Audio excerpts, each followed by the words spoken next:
Hello दोस्तों, आज की कहानी बहुत रोमांटिक है। कहानी का फुल मजा लेने के लिए वीडियो लास्ट तक बने रहें। मेरी मौसी की लड़की से बहुत पक्की दोस्ती थी। मैं जब भी उसे देखता तो मेरे दिल में अजीब सी बेचैनी होने लगती। मैं हमेशा उसके साथ प्यार के बारे में सोचता था। एक दिन हम दोनों को अकेले घर में रहने का मौका मिला। रात का खाना खाने के बाद हम दोनों कमरे में आ गए। सिमरन ने कहा, चलो अब सो जाते हैं, कल तुझे भी स्कूल जाना है और मुझे भी। मैंने कहा, ठीक है दोस्तों।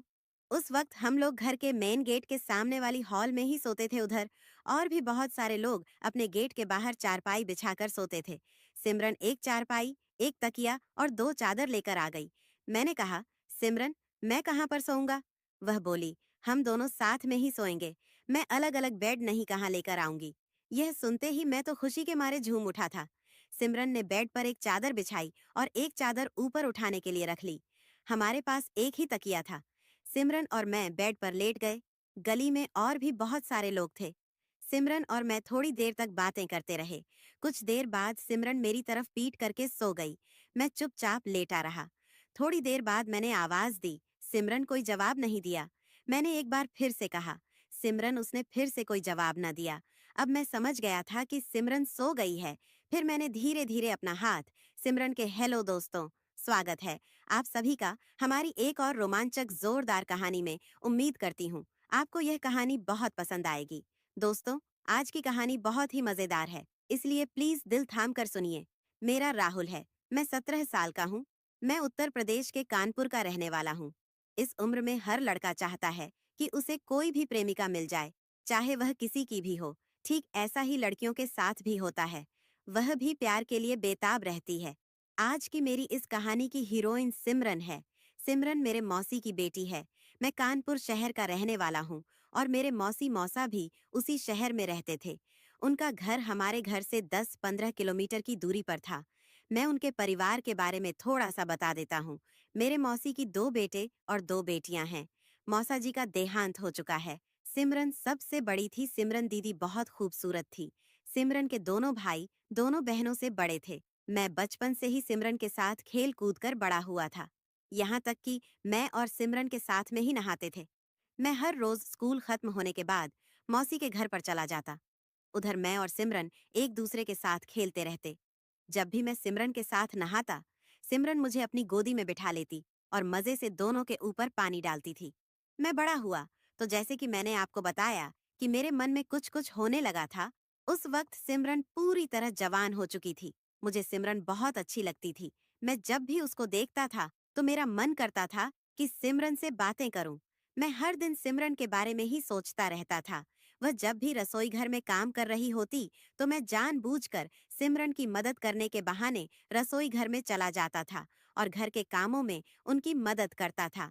इसी बहाने मुझे सिमरन से बात करने का मौका भी मिल जाता था। सिमरन कभी बुरा भी नहीं मानती थी, क्योंकि हम दोनों तो बचपन से ही साथ में खेले कूदे थे और वह मुझसे बड़ी भी थी। वह मुझे अभी भी बच्चा ही समझती थी। इसलिए उसने कभी कुछ नहीं कहा, पर वह मुझे नजरें बचाकर जरूर देखती थी। सिमरन की भी तो उम्र जवानी की थी, इसलिए सिमरन का भी मन करता होगा। इस सब के लिए मेरा जी चाहता था कि एक बार मौका मिल जाए तो मजा आ जाए, लेकिन वह कैसे भी मिल जाए यही समझ में नहीं आता था। फिर एक दिन भगवान ने मेरी सुन ली। मेरी मौसी और उनके पूरे परिवार को एक हफ्ते के लिए ट्रिप पर जाना था। वह तो सिमरन को भी अपने साथ लेकर जाना चाहते थे, लेकिन सिमरन के एग्जाम नजदीक थे, इसलिए सिमरन ने खुद ही कहीं भी जाने से मना कर दिया था। अब सवाल यह था कि सिमरन अकेली रहेगी कैसे।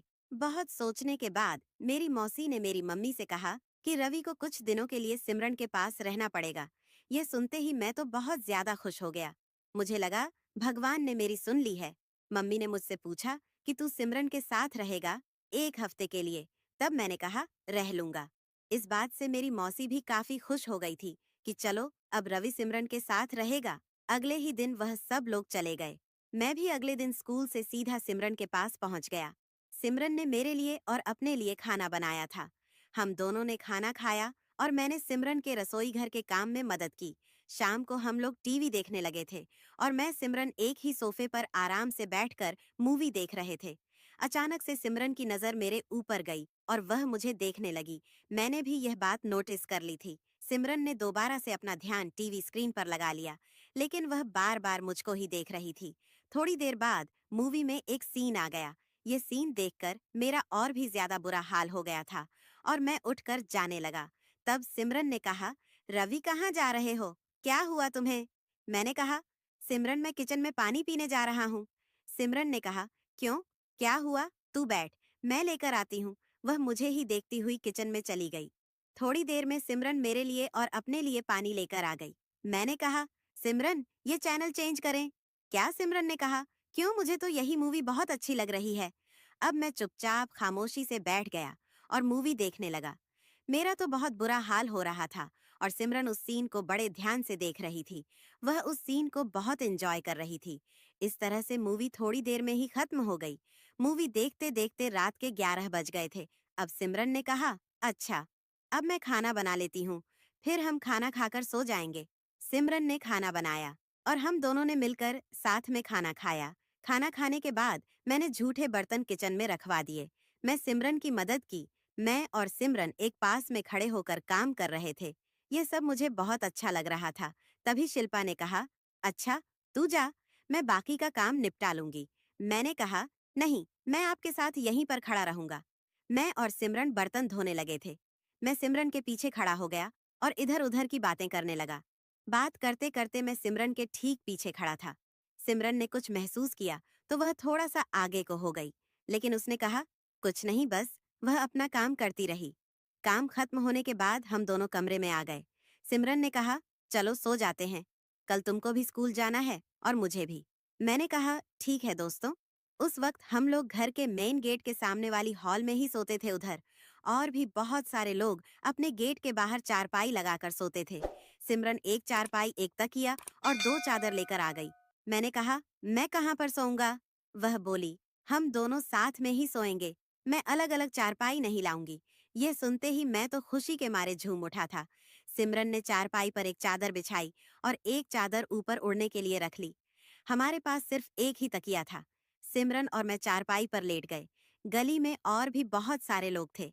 सिमरन और मैं थोड़ी देर तक बातें करते रहे और कुछ देर बाद सिमरन मेरी तरफ पीठ करके सो गई। मैं चुपचाप लेटा रहा था। थोड़ी देर बाद मैंने आवाज दी। सिमरन, उसने कोई जवाब नहीं दिया। मैंने एक बार फिर से कहा। सिमरन, उसने फिर से कोई जवाब नहीं दिया। अब मैं समझ गया था कि सिमरन सो गई है। कुछ देर बाद जब सिमरन को पता लगेगा तो वह बहुत डांटेगी और सबको बता देगी। लेकिन अब मैं कुछ नहीं कर सकता था। मुझे कब नींद आई कुछ पता नहीं चला। जब अगले दिन सुबह मेरी नींद खुली तो मैं अकेला ही बिस्तार पर था। सिमरन वहां पर नहीं थी। मैं बहुत डर गया कि रवि, अब तेरा खेल खत्म। सिमरन ये बात सबको बताएगी।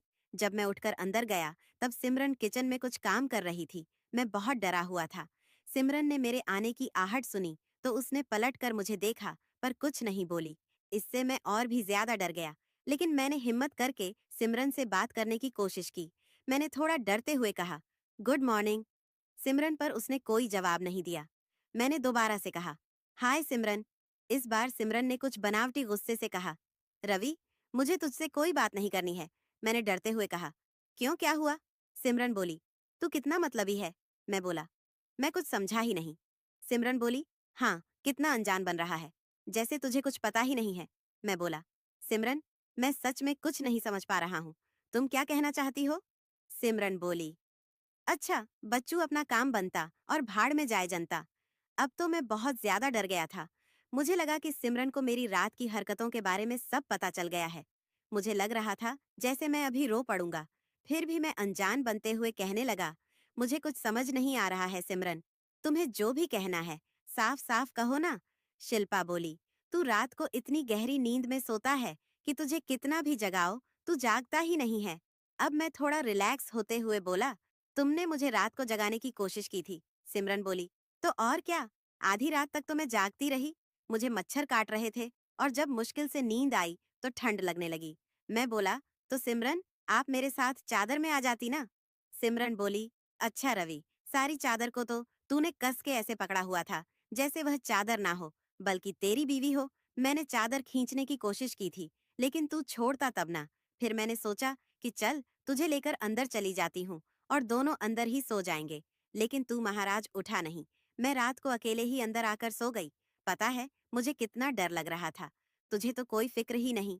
सिमरन ने कहा कि वह आधी रात तक जागती रही थी। इसका मतलब सिमरन को मेरी सारी हरकतों के बारे में पता था, लेकिन कुछ बोली क्यों नहीं। फिर मुझे तुरंत समझ आ गया कि सिमरन भी चुपचाप सोने का नाटक करते हुए खुश हो रही थी। मैं यह सब अभी सोच ही रहा था कि तभी सिमरन दोबारा से बोली, तुझे जरा सा भी चैन नहीं है ना? कितना हिलता रहता है तो बिस्तर पर। अब मैं समझ गया था और मैंने पीछे से सिमरन को गले लगाकर सॉरी बोला। ये कहते हुए सिमरन ने अपने आप को मुझसे छुड़ाया और बोली, चल तू जाकर नहा ले, मैं हम दोनों के लिए नाश्ता बनाती हूँ। उसके बाद तू कॉलेज चले जाना। मैं बोला, आप कॉलेज नहीं जाओगी क्या? सिमरन मीठे गुस्से में बोली, तूने सोने तो दिया ही नहीं और अब पूछ रहा है कि कॉलेज नहीं जाओगी।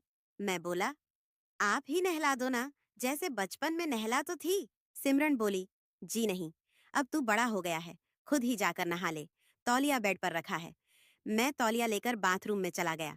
नहाते नहाते मैं यही सोच रहा था कि सिमरन को जरूर कल रात के बारे में सब कुछ पता है, पर सब कुछ जानते हुए भी सिमरन ने कुछ नहीं कहा।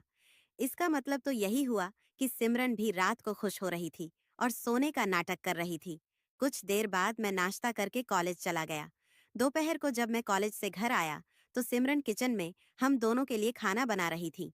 थोड़ी देर में सिमरन ने कहा, तू जाकर हाथ मुंह धो और फ्रेश हो जा, तब तक मैं हम दोनों के लिए खाना लगाती हूँ। मैंने कहा, ठीक है। यह कहकर मैं बाथरूम में चला गया। कुछ देर बाद मैं जब फ्रेश होकर आया, सिमरन ने पूछा, इतनी देर क्यों लगा दी? नहाने में नहा रहा था या कुछ और कर रहा था? मैंने कुछ नहीं कहा और सिमरन मेरे और अपने लिए खाना लेकर आ गई। हम दोनों ने सोफे पर बैठकर खाना खाया। सिमरन मेरे साथ एकदम पास नजदीक में ही बैठी थी। खैर, इसी तरह से बातें करते करते हम दोनों ने खाना खत्म किया। सिमरन ने बर्तन उठाए और किचन में जाने लगी। जाते हुए बोली, तू बैठकर टीवी देख, मैं बर्तन साफ कर लेती हूँ। मैंने कहा, ठीक है। सिमरन वहां से चली गई। मैं वहीं बैठकर टीवी देखने लगा। थोड़ी देर में सिमरन भी आ गई और फिर से मेरे साथ बैठकर मूवी देखने लगी। सिमरन बोली, अरे ये क्या लगा रखा है? कोई अच्छी सी मूवी लगाना। मैं बोला, कौन सी मूवी देखनी है, इंग्लिश या हिंदी?